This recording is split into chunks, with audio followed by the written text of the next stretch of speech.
Hello, everybody. Welcome to Evolve Global 22. It is another week and a new beginning.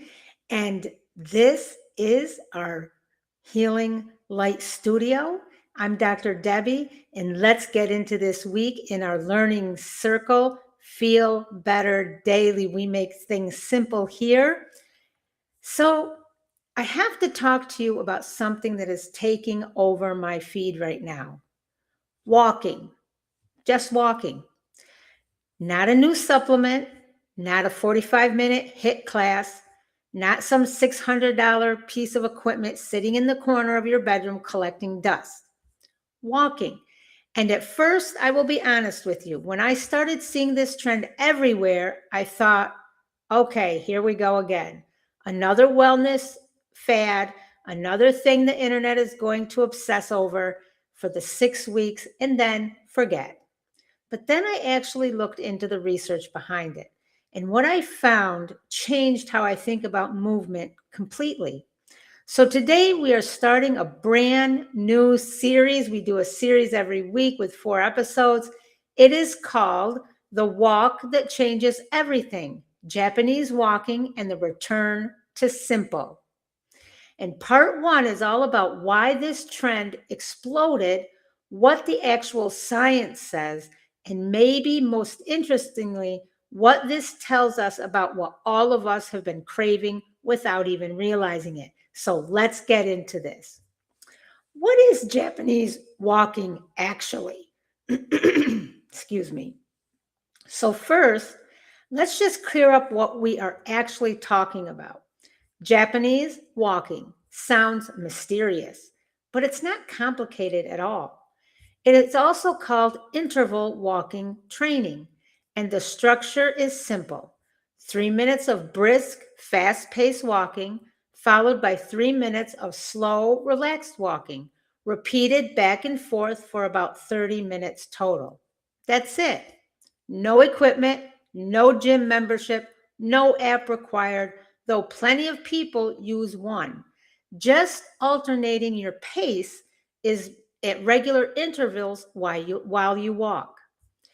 It was developed by Japanese researchers, specifically a team led by Horishi Nose and Shizu Masuki out of Shinshu University in Matsumoto, Japan. And if I mispronounced any of those, forgive me. They were studying ways to improve fitness in middle-aged and older adults without the injury risk or burnout that comes with high-intensity training. Their original study, published in 2007, followed roughly 250 adults, most in their 60s and 70s, for several months. And what they found surprised a lot of people, including exercise scientists who had spent years promoting steady, moderate pace walking as a gold standard. Here is where it gets interesting. In the original studies, researchers compared 3 groups. One group did nothing differently. One group walked at a continuous, moderate pace for the same total time. And one group did the interval method, alternating 3 minutes fast, 3 minutes slow.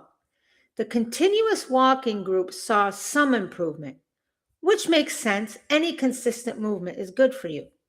But the interval walking group saw significantly greater improvements, better cardiovascular fitness, better leg strength, lower blood pressure, better blood sugar control.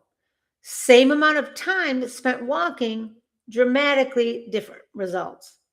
And here's the part that I think explains why this caught fire the way it did. The researchers followed people for years, not weeks, years, and found that people stuck with the interval method longer than continuous walking. It did not feel as monotonous. It did not feel as exhausting. And it produced results people could actually feel, which kept them coming back to it. So this is not some random TikTok trend with no substance behind it. This is genuinely well studied, multiple peer-reviewed publications going back almost 2 decades now. It just took the internet this long to find it. So here is the question. I really want you to sit with today. Why now? Why is something that has been studied for nearly 20 years suddenly everywhere? I think it comes down to this. We are exhausted, not just physically, culturally exhausted. Exhausted from being told we need to optimize everything, track everything, measure our sleep score, our HRV, our cortisol, our macros, our steps, our screen time. Exhausted from feeling like wellness itself has become another job we are failing at. And into that exhaustion walks, pun completely intended, something almost rebelliously simple. No subscription, no wearable required, no special outfit, no green smoothie, just you outside, alternating your pace for 30 minutes. There's been a real shift happening in the wellness world toward what some people are calling the over optimization backlash. People pulling back from peak performance and intense biohacking and reaching instead for things that feel human, things that involve your actual body and your actual breath instead of a dashboard full of numbers. Japanese walking fits perfectly into that shift. It asks for effort, yes, but not extremely. It is structured enough to feel intentional, but simple enough that you are not staring at an app the entire time trying to hit a target heart rate zone. We all know we've done that. So here is what I want you to take away from today, my friends, beyond just walking itself. I think this trend is a signal that a lot of us are craving permission to skip overcomplicating our health, permission to trust that something simple done consistently can actually work, permission to move our bodies in a way that feels sustainable instead of punishing. We've been sold the idea for so long that more intensity equals more results, that if it does not hurt, it is not working, that if you are not drenched in sweat and gasping for air, you wasted your workout. And this research, and honestly, the lived experience of people trying this, is pushing back on that story. You do not need to suffer for your health to improve. You need consistency. You need a practice that fits into your actual life. And sometimes the simplest tool done with intention outperforms the complicated one. So this is where we are starting this series. Next time in episode 2, we are going much deeper into the actual physiology. What is happening in your cardiovascular system, your blood sugar, your joints, and your nervous system when you alternate pace like this? Because understanding the why is going to make it so much more likely to actually stick with it. If today's episode got you curious, go ahead and try it this week. 3 minutes fast, 3 minutes slow for 30 minutes. No pressure to be perfect. Just notice how it feels. And if this resonated with you, my friends, share it with someone who has been looking for a place to start that does not need to feel overwhelmed. Subscribe so that you do not miss episode 2. I will see you next time. Let's go take a walk. And remember, I will always remind you, if you like this, if this is beneficial to you, please join us on Patreon. It's only $7.99 a month, and you get early releases, updated information, access to me for support from our community, and a host of other great things. And always know that part of my medicine cabinet is Agara Cafe and doTERRA essential oils. Agara Cafe is my functional coffee that I make sure and drink every day, my coffee with benefits, and my doTERRA essential oils, which boosts my defense system. The links are in the description. Try the Agara Cafe. You will not be disappointed. I will send you free samples if you reach out to me in the comments.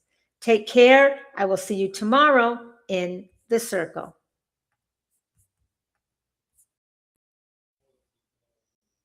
Hello, good evening, everybody. This is Dr. Debbie with Evolve Global 22's Healing Light Studio.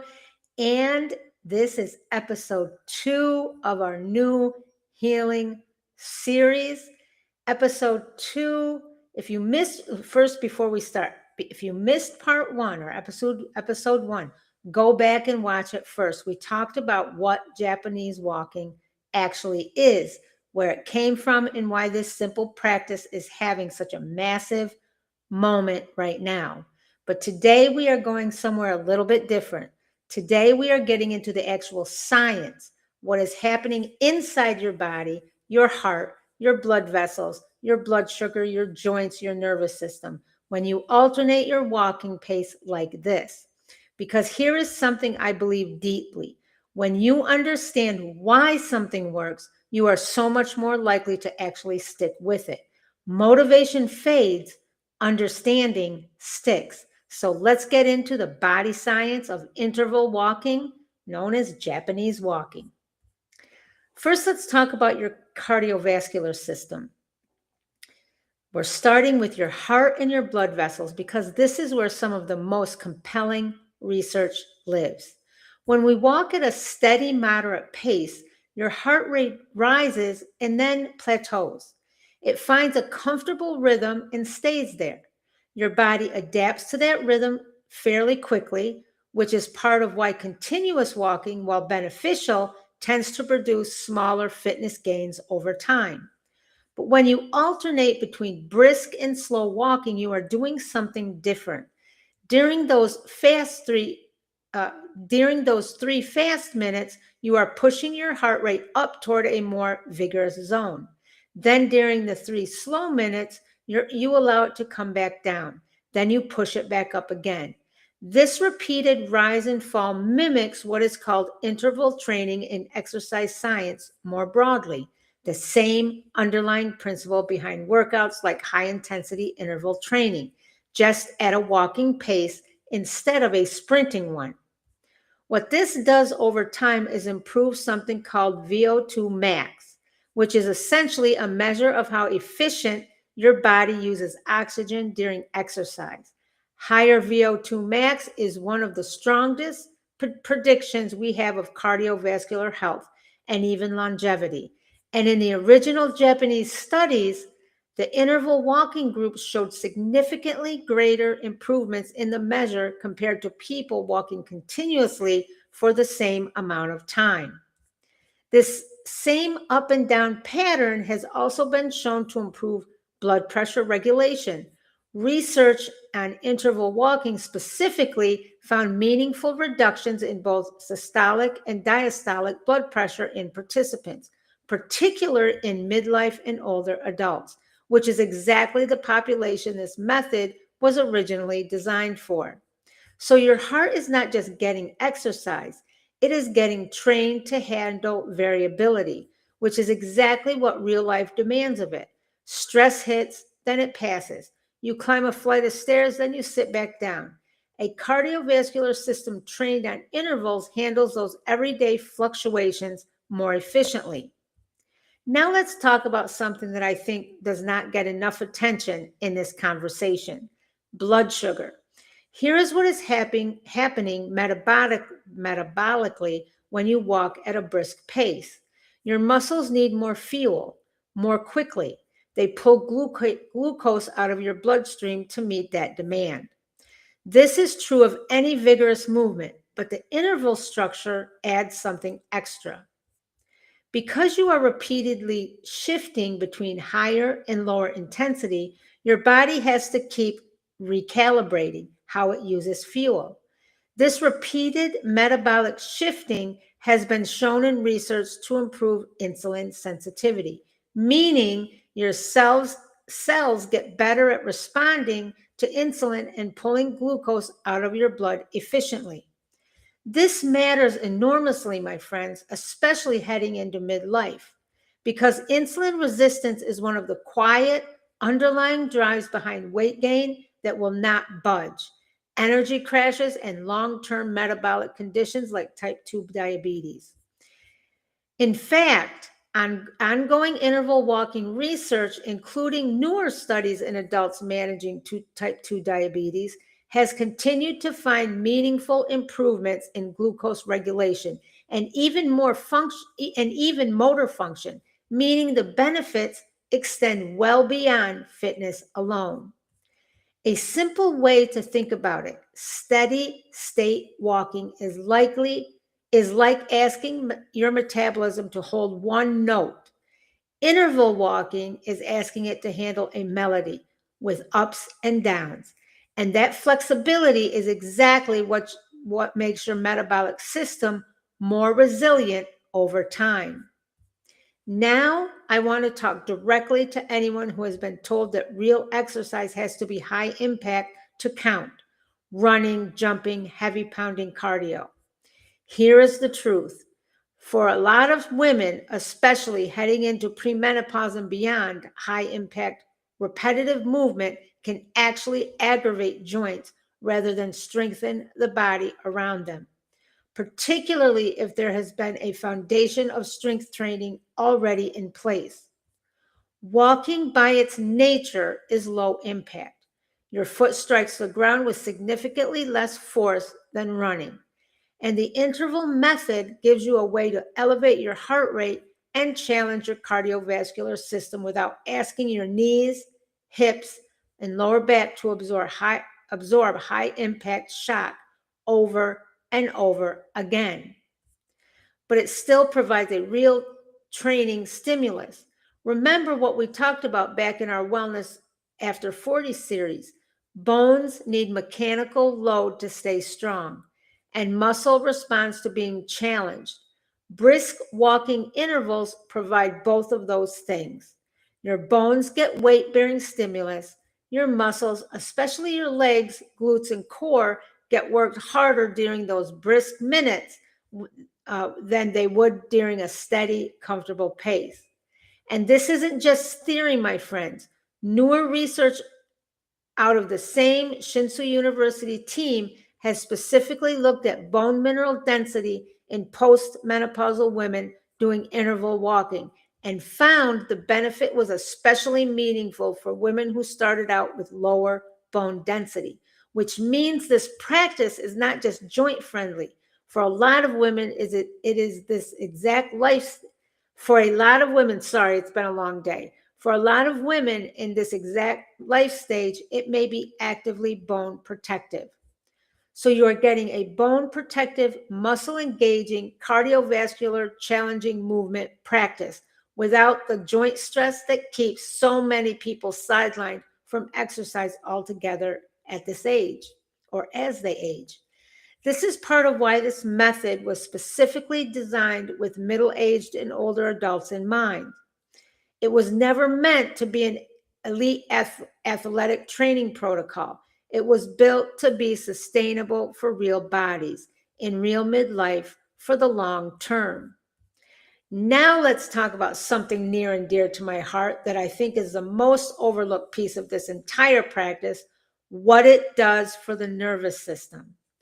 We talked in our last series about how chronic stress keeps your body locked into fight or flight mode. Cortisol stays elevated, your nervous system forgets how to downshift.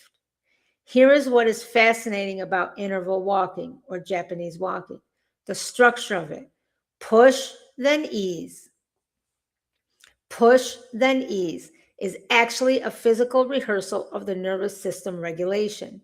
You are asking your body to activate, then deliberately allowing it to recover over and over in a continued and safe way. This is different from constant low-grade stress, where your body activates and never gets the recovery phase. And it is different from extreme all-out exercise, which can sometimes spike cortisol so high that it adds to your stress burden rather than relieving it, especially if you are already running on empty. Interval walking sits in this really powerful middle zone. Enough intensity to create a real physiological response, enough recovery built in that your body gets to practice coming back down. Many people have shifted toward this kind of movement report feeling calmer and more clear-headed afterwards, not just physically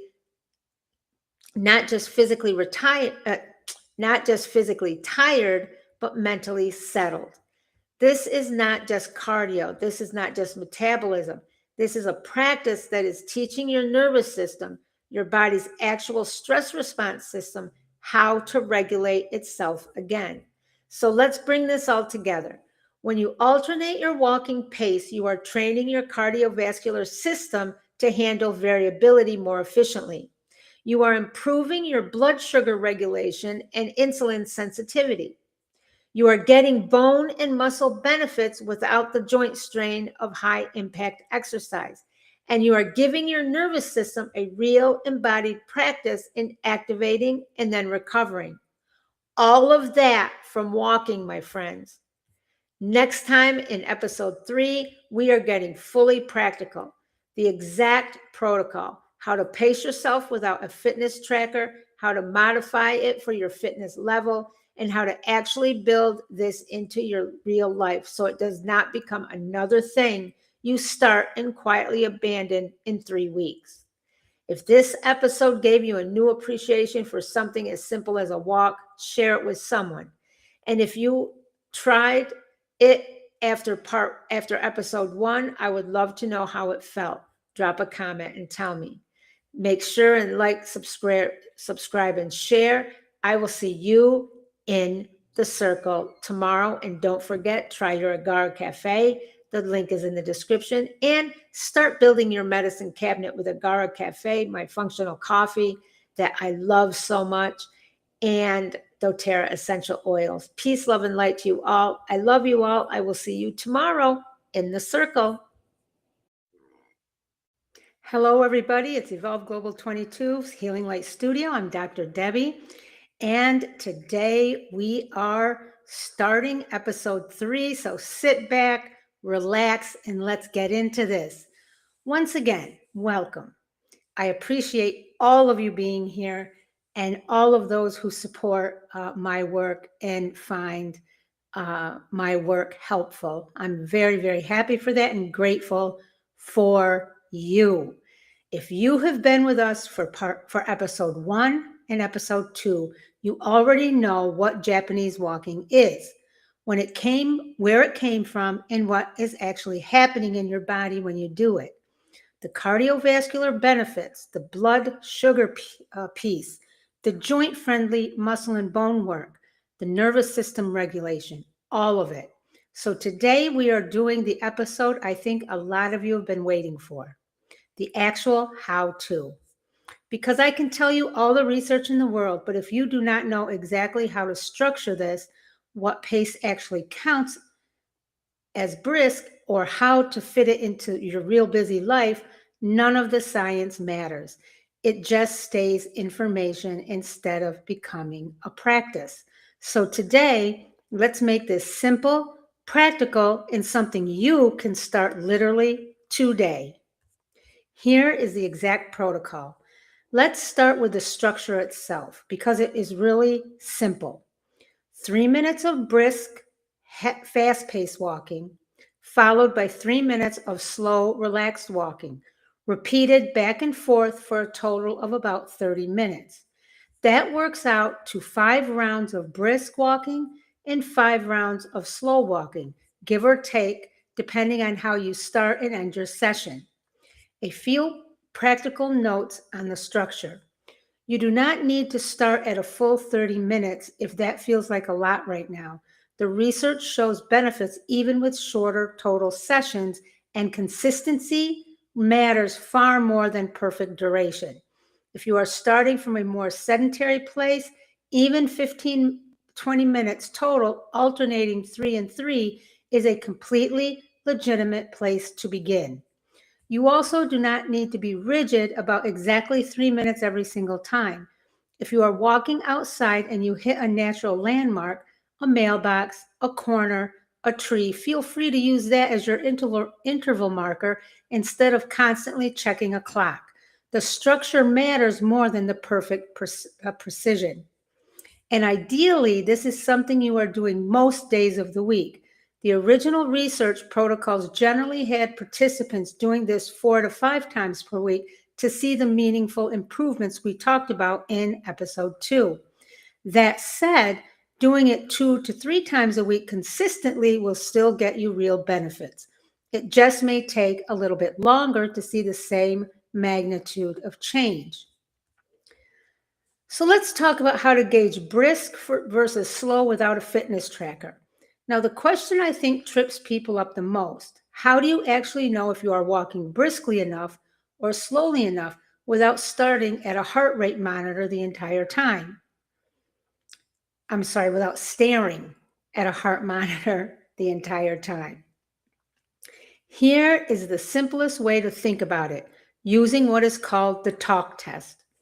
During your brisk interval, you should be working hard enough that you could speak in short sentences, but you would not be able to comfortably sing or hold a long flowing conversation. Your breathing should be noticeably faster and a bit harder. If you can chat easily without any effort, you need to pick up the pace. If you genuinely cannot speak at all, you have gone past brisk into an unsatiable sprint, which is not the goal here, and is now what the research protocol used. During your slow interval, this should feel like an active recovery, not a complete stop. You are not standing still, and you're not strolling slowly that your heart rate drops all the way back to resting. Think of it as a comfortable, easy pace, the kind of walk you would do browsing a farmer's market or strolling with a friend. Talking should feel easy here, a little more relaxed even than your brisk pace, but still moving with purpose. If you do want numbers-based approach and you have a fitness watch or even just a phone app, the general guideline from the original research is aiming for roughly 70% of your peak effort during the brisk intervals and dropping to around 40% during the slow intervals. But honestly, the talk test is going to get you 90% of the way there without any equipment at all. Now let's talk about some modifications by fitness level and age. Now, you may need to adjust for where you actually are right now because this method was specifically designed to be adaptable. If you are newer to exercise or coming back after a long time away from regular movement, start with a shorter total session, maybe 5 rounds total instead of 10. Walk on flat, even terrain to start, and let your brisk interval be brisk relative to your own normal pace, not relative to what you see someone else doing. Brisk is personal. It is about effort, not speed in absolute terms. If you are managing joint pain, arthritis, or any mobility limitations, this practice can still work for you. The low impact nature of walking is exactly what makes it accessible.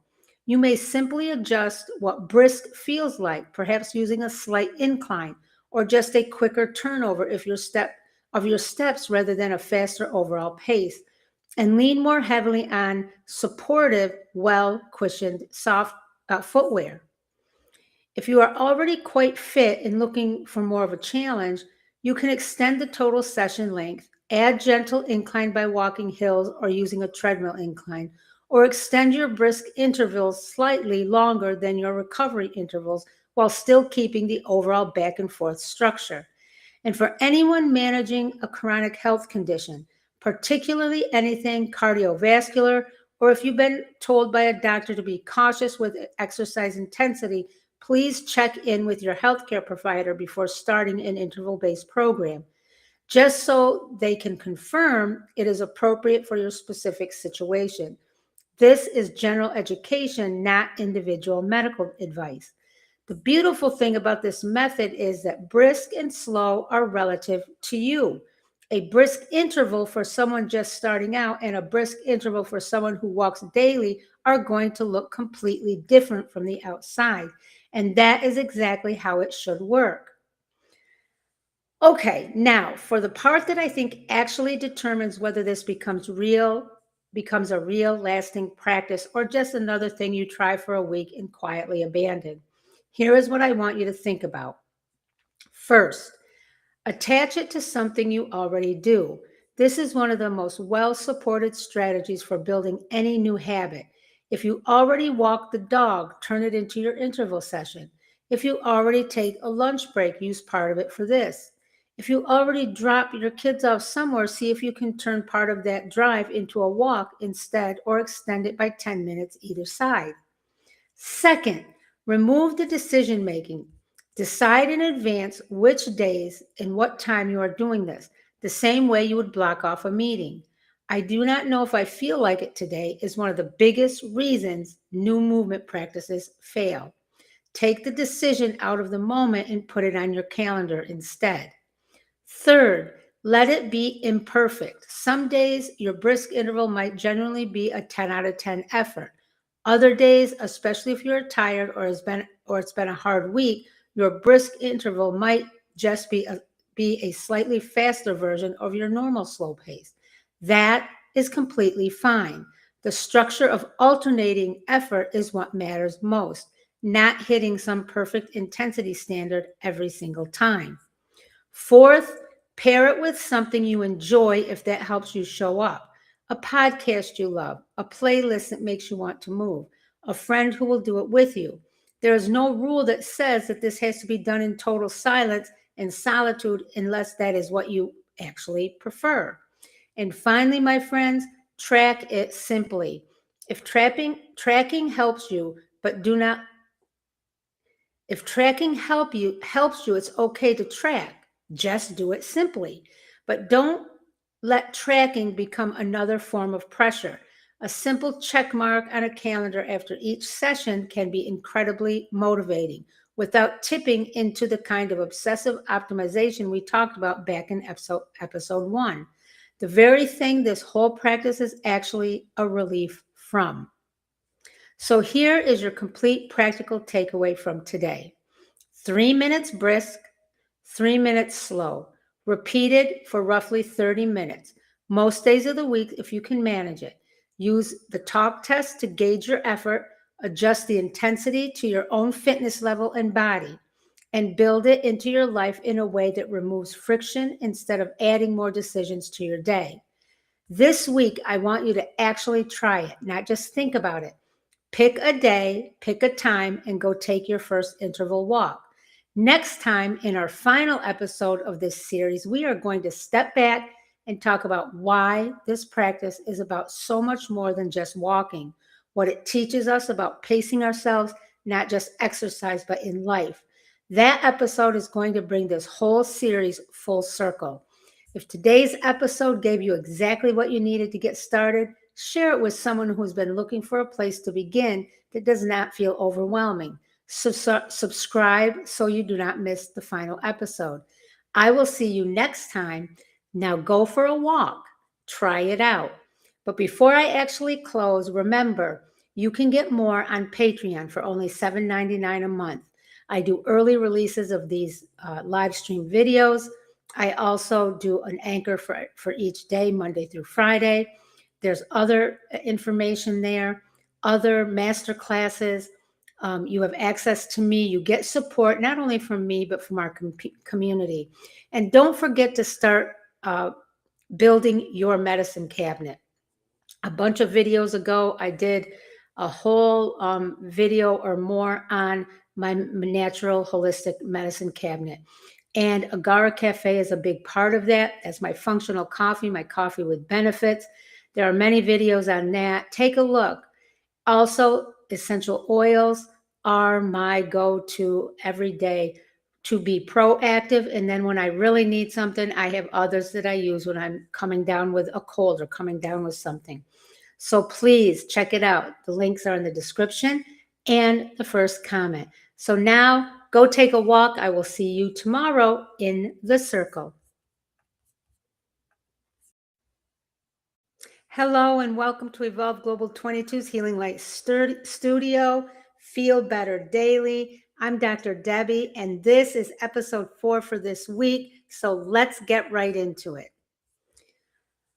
So if you've been here since episode 1, thank you. We have covered a lot together what Japanese walking actually is, the real science behind why it works, and last time, the full practical method you can actually do. But today, I want to do something a little different. Today, I don't want to give you any more research, any more numbers, or any more protocols. Today, I want to talk about why I think this simple practice has genuinely struck a nerve with so many people, because I do not think this is really a story about walking. I think it's a story about something much bigger. Let's get into this. Think about the wellness landscape we all have been living in for the past several years. Track your sleep score, check your HRV, monitor your glucose curve in real time, take your cortisol level, optimize your supplement stack, measure your VO2 max, hit your step count, close your rings, beat yesterday. And underneath all of that tracking is a quiet, exhausting message. You are not doing enough. You could be doing more. There's always another metric to chase, another upgrade to make, another protocol someone on the internet swears changed their life. I have felt this myself. I imagine many of you have too. And I think what we are witnessing right now, with something as unglamorous as alternating your walking pace, is kind of a quiet rebellion against all of that. There's no subscription for Japanese walking, no proprietary device, no upsell, just you, your own feet, and 30 minutes. And I think that simplicity is exactly why it feels like relief. It is not asking you to become a different person with a different schedule, a different budget, a different body. It is asking you to do something almost anyone, almost anywhere can do by starting today. We have spent so long being told that more intensity, more complexity, more optimization equals more results. And here is a practice backed by real research quietly saying, actually, simple done consistently can outperform complicated done sporadically. This is not just a fitness lesson, this is a life lesson. I want to talk about something that we touched on briefly in episode 2, but I want to sit with it more deeply here. What happens to you mentally and emotionally during a walk like this? There is something almost meditative about the rhythm of intervals. Push, then ease, push, then ease. It mirrors breath. It mirrors the natural rhythm of effort and rest that our bodies were designed for, long before we built lives that demanded constant, unbroken output. And when you do this outside, and I really do encourage outside whenever you can, you are adding something that no treadmill, no gym, no app can fully replicate. Natural light, fresh air, the small, unplanned moments of noticing a bird, the way the light hits a tree, a neighbor's dog, the temperature of the air on your skin. These might sound like small things, my friends. They are not small things. There is real research on what is sometimes called attention restoration theory, the idea that time in natural settings allows the part of your brain responsible for focused, effortless attention to actually rest, while a gentler, more open form of attention takes over. This is part of why a walk outside can leave you feeling mentally clearer than scrolling on a break, even though scrolling feels more passive. And unlike a structured workout class with mirrors and instructors and soundtracks chosen for you, a walk is yours. There is space in it, space to think or space to think about nothing at all, space to process a hard conversation from earlier in the day, space to simply exist without performing wellness for anyone, including yourself. This space is not a side effect of this practice. I would argue it is one of the most valuable parts of it. Here is the metaphor I cannot stop thinking about with this practice, and I want to share it with you because I think it matters far beyond your next walk. 3 minutes brisk, 3 minutes slow, repeat. This is not just a walking protocol. This is a description of a sustainable life. So many of us live like we are supposed to be brisk all the time, constant output, constant achievement, constant forward motion, with rest treated as something we have to earn or justify or feel guilty about. And then when we inevitably burn out, we swing the other way. We collapse. We do nothing for a while, and then we feel behind. So we lurch back into brisk again, harder than before, trying to make up for lost time. Push, collapse, push, collapse. That is not intervals. That is a whiplash.